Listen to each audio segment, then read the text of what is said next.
the founder of ConsenSys, Joe Lubin, and the co-founder of the Ethereum protocol, Joe Lubin, one and the same, and my friend, Joe Lubin, three of the same.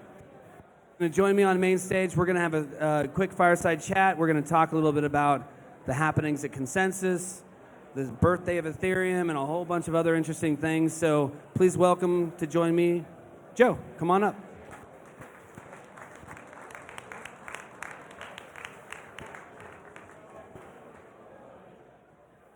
Thanks, Joe.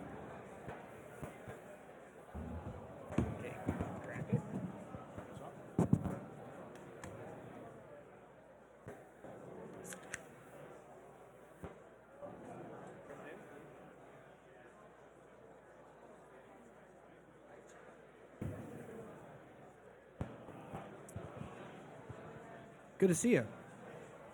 Are you on? Is this on? Yeah. You're on. Hate to say it, but it tasted a little bit like buffacorn pea. It had an odd taste to it, but I liked it. It's a Colorado sour, man. Yeah, very sour. Yeah, you're not a sour guy? I don't mind sour. Yeah. All right, well, it's good to see you. I haven't seen you in a while. Good to see you too. Yeah, so I'm gonna kind of grill you on a few things here, and I think people are interested in hearing from you on several subjects. I think the first thing is, Ethereum mainnet's gonna be 5 years old, and retrospect is an interesting thing. You kind of look back, see what happened, wins, learnings, developments, surprises. Give us a rundown. What's the most disappointing thing, the most exciting thing? Just give us the play-by-play. Disappointing things and exciting things. So, or surprises, or yeah. So, I think the endeavor has gone reasonably well so far. I was pretty confident that when I saw the technology in the form of Bitcoin and then Ethereum, that it would have massive global, social, economic, etc. impact over time. It has gained traction in a bunch of different ways remarkably quickly. And so I did anticipate that we'd build out financial plumbing infrastructure and that businesses would be drawn to building or re-architecting what they do on that. I did anticipate, and others did very early on, that in the face of a paradigm shift in how the world organizes itself, from being built on subjective trust infrastructure to automated and objective trust infrastructure, that there might be one or two entrenched entities that didn't really want things to change so much. And so I anticipated that there'd be a lot more resistance than there is. And so there is a lot of resistance. Yeah, I was going to say, how do you measure that? Because it seems like there's... well, I don't know. I guess you measure it in terms of how many years and how many difficult battles and how many massive failures and how many subversions of valuable projects or endeavors happen. And so what we have seen over the years is that a lot of smart people in legacy industry and government, etc., really get it and understand that re-architecting things along on decentralized protocols can make things much better, can create effectively a better world. And we're seeing, I think, the entrenched entities pop up in different ways. So I actually think that the SEC is doing a pretty good job in the United States. And go ahead. Hester's most recent... Hester's awesome. I mean, that's pretty bold stuff. Very brave, yeah. Yeah. Absolutely. But not just Hester. There are people at the SEC who have a really good understanding of this technology, and they got lots of pressure on them to protect the consumer, et cetera. And so we've had lots of discussions with those people over the years and have a lot of respect for their understanding and how they're trying to enable innovation to move in at a pace that them and the people in their context are going to be comfortable with. And God bless Hester. May she win the day over and over and open things up much faster.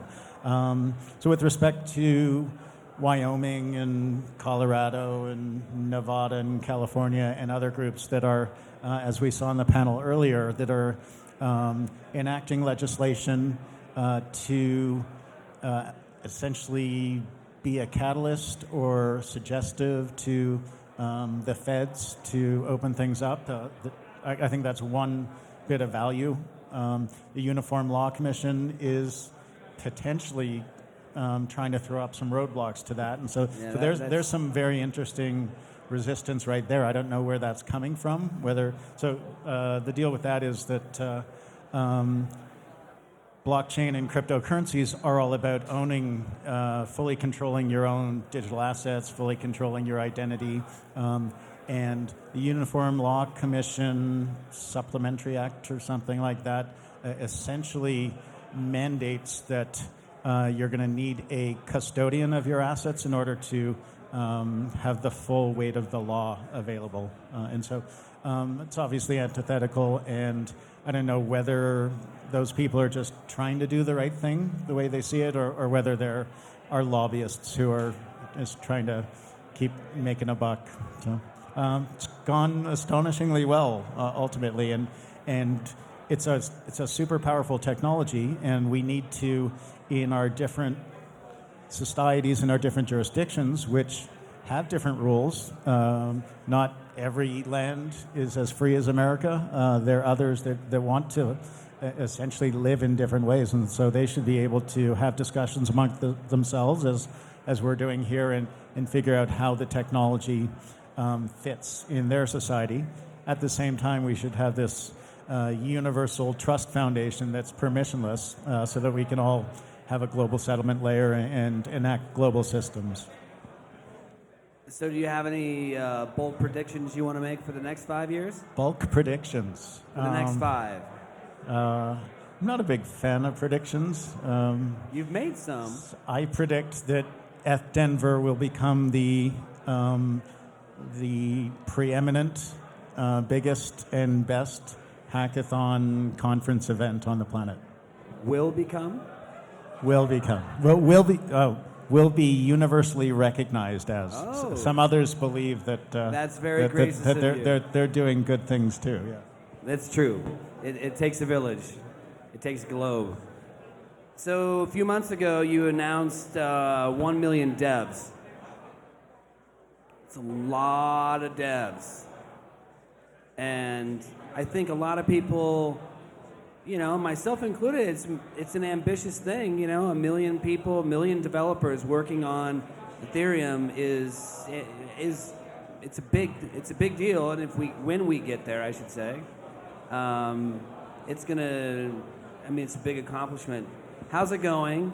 What's the road to get there? And how are you measuring the progress? So I would agree that it's a pretty ambitious endeavor.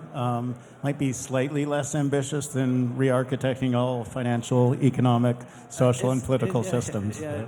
I think the whole thing's ambitious. So. It is. It is indeed. And so we're going to need 1 million or more people who either are fully focused for their full-time job or show up at events like this as hobbyists or students or young entrepreneurs. We're going to need all those people in our ecosystem.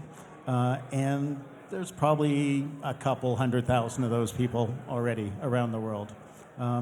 It is likely that people in other ecosystems, whether you're a full-time Java dev or Python dev or Rails dev or Drupal dev, it's likely that all those people will increasingly easily be able to access Ethereum just the way they access different kinds of database systems. So whether it's for transactions or decentralized identity or reputation in the form of verifiable credentials, it's possible that all devs are going to become Ethereum developers at some point in the future, just like all devs use TCP/IP and HTTP and other protocols. Essentially, those protocols were developed for the Internet of Information, and they have become just a foundation upon which everybody builds. And protocols like Ethereum, Bitcoin, and others are protocols for an Internet of value. And so it's not free and easily copyable value. It is information that is essentially scarce, digitally scarce, and so we need the same kinds of protocols to enable everybody to interact with those things, to move transactions, to define assets, to establish identity and reputation. How are you measuring? I mean, how do you? Yeah, I mean, do you have like a leaderboard? Do we measure 1 million devs? Yeah. How are you actually getting any visibility into like progress? So we put up a website that enables people to point their Web 2 developer friends or COBOL developer friends to these holy shit moments or these learning quests, and so we're trying to do a little bit of measurement there. Ultimately, I'm not sure that it really matters that we measure it precisely. I think it's more about the process, it's more about the journey, and I think we'll know that there are a whole lot of developers on Ethereum as things move on. So I would name as a proxy measurement when this event hits 20,000 hackers, we're probably at 1 million. Where are we going to hold it?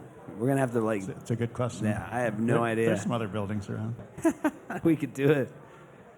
So last week, Joe, ConsenSys announced a restructuring. And I think everybody's interested in knowing like your thoughts on that. What does it mean for the ecosystem? What does it mean for ConsenSys? What does it mean for the future of your grand experiment? I'm not sure the implications are that profound, but ConsenSys was formed about a year after the start of the Ethereum project to continue the vision and the mission of the Ethereum project, and we focused on adoption. We focused on doing cool things, running lots of experiments, learning from them, figuring out what it is to build a decentralized application, figuring out what it is to wrap a company around a decentralized application. So essentially we were a venture production studio intending to explore the solution space widely. And I think we were remarkably successful in that. We brought in lots of brilliant entrepreneurs, technologists, people who were passionate and philosophically aligned, and effectively a bunch of those projects gained real traction, gained product market fit, and they're maturing rapidly and they're commercializing rapidly. Some of those fit in what we're calling a core tech stack, and some of those fit more at the application layer. They're doing different things. And so ConsenSys right now we've actually for a year been re-architecting itself to be a core tech stack software company. We've also and we've been spinning out companies for years out of the venture production studio. So we've also defined a whole set of companies that don't really fit in the core tech stack, but will still work intimately with ConsenSys, and they'll move into what we're calling ConsenSys Investments. Name might change. ConsenSys Investments will oversee, I think we're at 111 different investments or projects that we've incubated over time. And so it will also make new investments in the space. Implications? Yeah. I think bullish. Not much. I think the implications are bullish. Like bullish. I mean, there's maturity coming to our ecosystem. We opened up an ecosystem, and so many are pouring into it. Look at all the companies that are present here, sponsoring the event and other. And so ConsenSys needs to compete in that ecosystem, and it's going to be, if it isn't obviously already, it's going to be the next big thing. So last night you talked about DeFi bufficorns. So we know a little bit about bufficorns There around was a here. herd of bufficorns. It was a stampede of Stampede of DeFi bufficorns, that's right. bufficorns is exactly the quote. Coming into the space. So I guess two-part question. What exactly is a DeFi bufficorn? Can we refresh us on that? And then what are the implications of that? And what do you mean by economic bandwidth means? Sure. So I was referring to the many more naive, unaware bufficorns that are in the mountains that The ones on that top you of the haven't peak even, still? Yeah, that you haven't even We haven't encountered tamed them Yeah. yet? Helicopters have not even flown over them and photographed those bufficorns. We have work yet. to do. Exactly. So there are lots of bufficorns. Many of them are here that are very savvy, that understand the Ethereum space, the blockchain space, the DeFi space. And what I said last night was that DeFi right now is the playground, is the pasture of so many that are technically savvy or that are real crypto financial nerds, entrepreneurs. But in a world that is seeing its money systems end of life, that's seeing very low interest rates, that's seeing massive asset inflation, that is seeing negative interest rates in many parts of the world, we're going to see people who are just pure financial nerds, legacy world financial nerds, and more get much more interested in getting some yield. 7% yield on DAI sounds pretty great if your money is sitting in a bank account at essentially zero yield.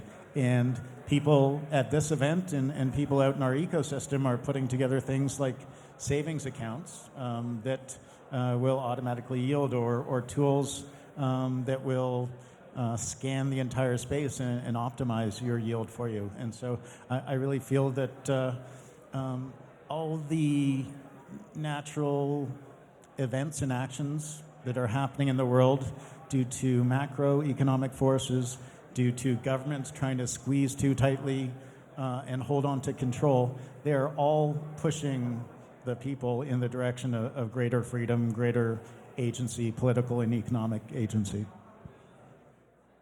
So the herd is coming. They're coming.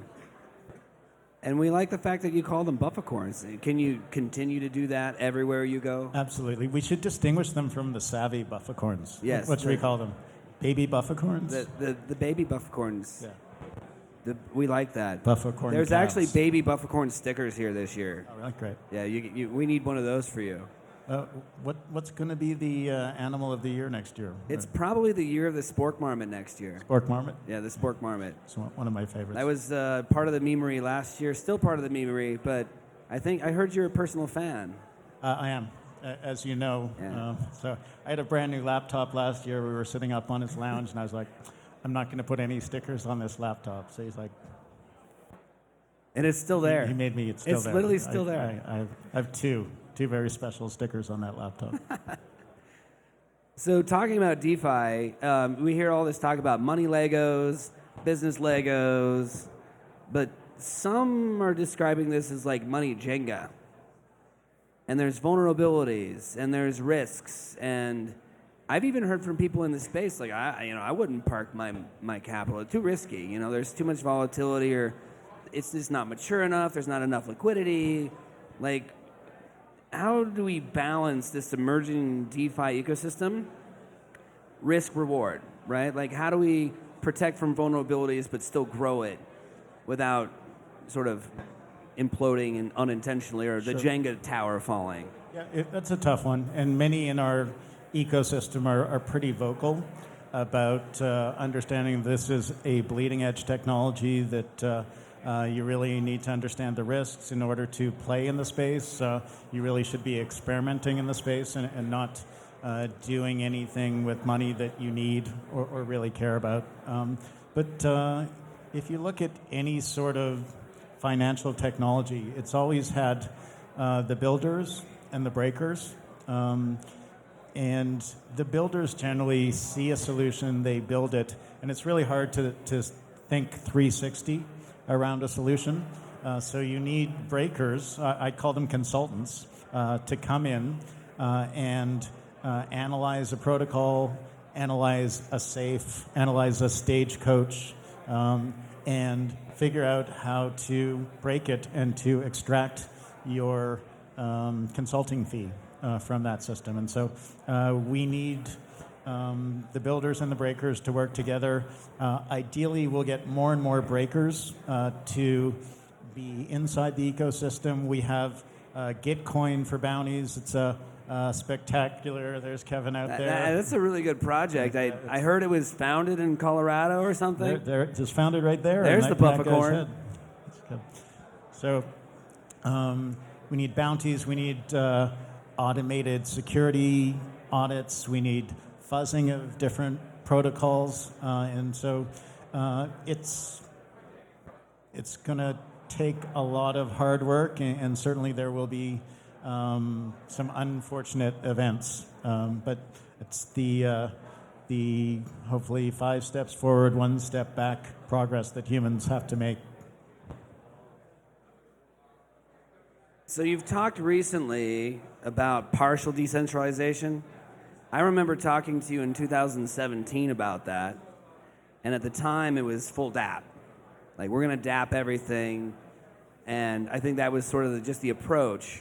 Jesse Walden at A16Z put a Medium post out, progressive decentralization. So there's this this new approach, right? We're going to sort of bridge to things.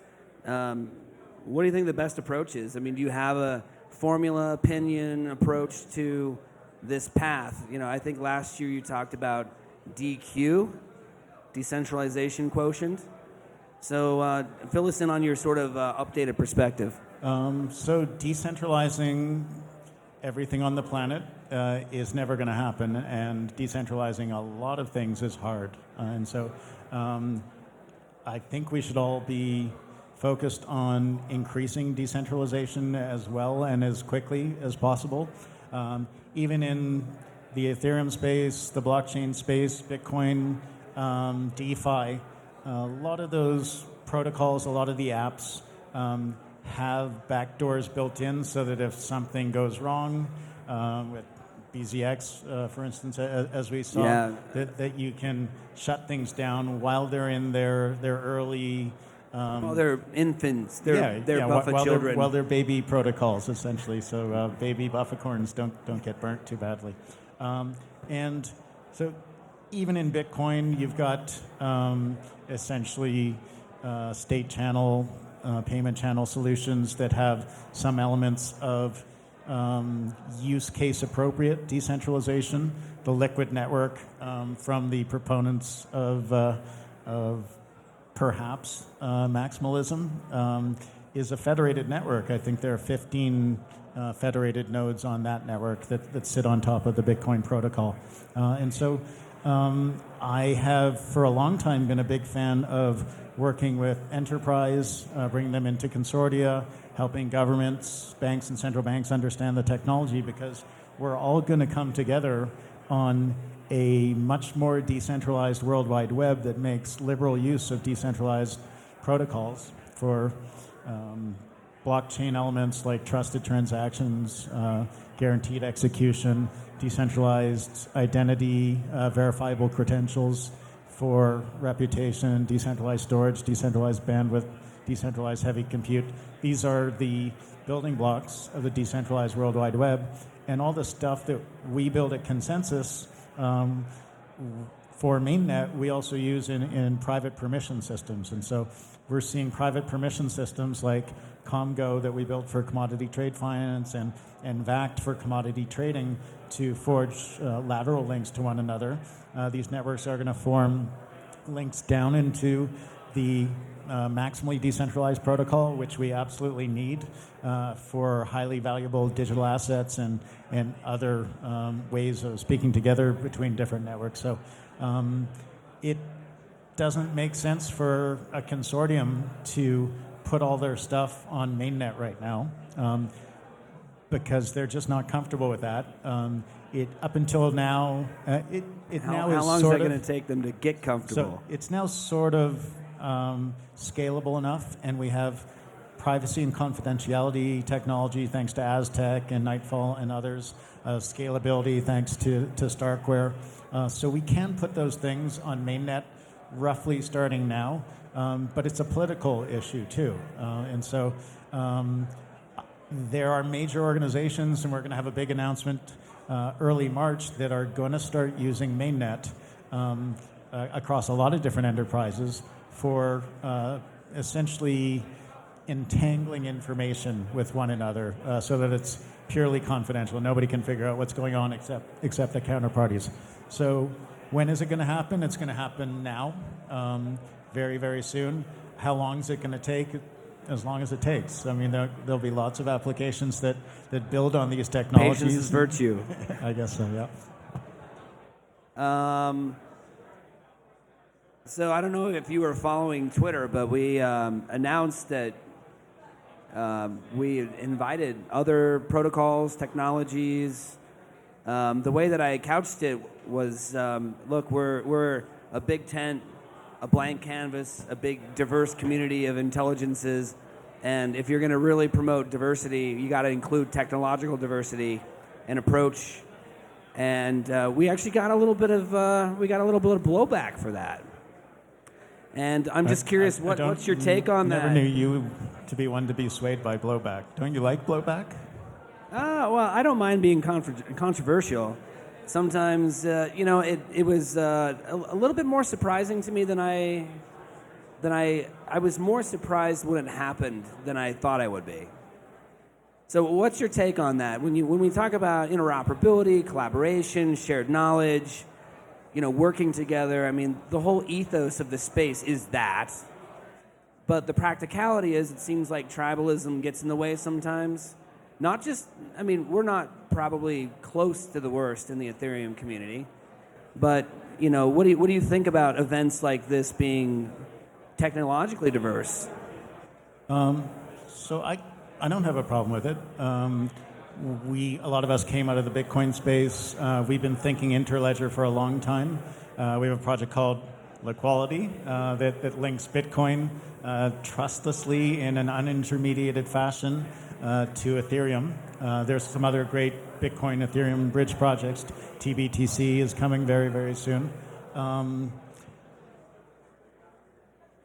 We've been debating across various of our teams for quite a long time when and how to go interledger for each one of them. So MetaMask keeps getting asked, Infura keeps getting asked. Gitcoin has a long list of projects that they could be doing. Truffle's been doing a bunch of interledger stuff, and so we're ready for the interledger world. From my perspective, some of those protocols just aren't ready enough. So it's a question of us having scarce resources. It's if I talk to the Infura team and say, hey, what does it take to support this protocol? They go back, they do some calculations, and they're like, this just doesn't make sense for us right now. We're philosophically open to it. And so it is an interledger world. It will be an increasingly interledger world. And we're ready for it. And when it all makes economic sense, or whether there's some use cases. But for instance, there's been a bunch of discussion between IBM Fabric people and us about when and how we should build a bridge between the two protocols, and it's likely that one of these commodity trading networks will drive that. So it'll happen. So we're going to do a quick flash of 2 questions. So, Steve, can we open the mic on the floor? So we're going to give the audience the ability to ask 2 questions to Joe, and we're going to wrap it up. So if you have a question, come down to the mic right here in the front.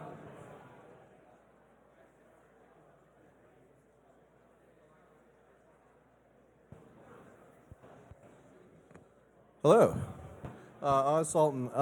So one of the big challenges, I've done a ton of work in ICOs, but also in corporate enterprise. One of the biggest challenges that we've seen to adoption of blockchain inside of not just corporate America, but government, is the necessity to have some sort of data transport layer on the back end that's at least uniform, right? Right now, you're going in between multiple protocols. You've got multiple. So a data transport layer that lots of different protocols use, that a standard, basically? Basically, kind of like OSI. So what are your thoughts, at least in future forward in the next 12 months, about something that could matriculate towards that? So I think that makes sense. It would be a hard project to define a universal data transport layer that lots of protocols can understand and make useful use of. And so I think the way to build something like that is to start off with 2 protocols and see if a third protocol can adapt to it, or if it can be adapted to a third protocol. It would be just a complicated nightmare to bring a whole bunch of protocols together to create a unified standard right off the bat, I think. But it makes sense. Thank you. Okay, we got one more question. Who wants it?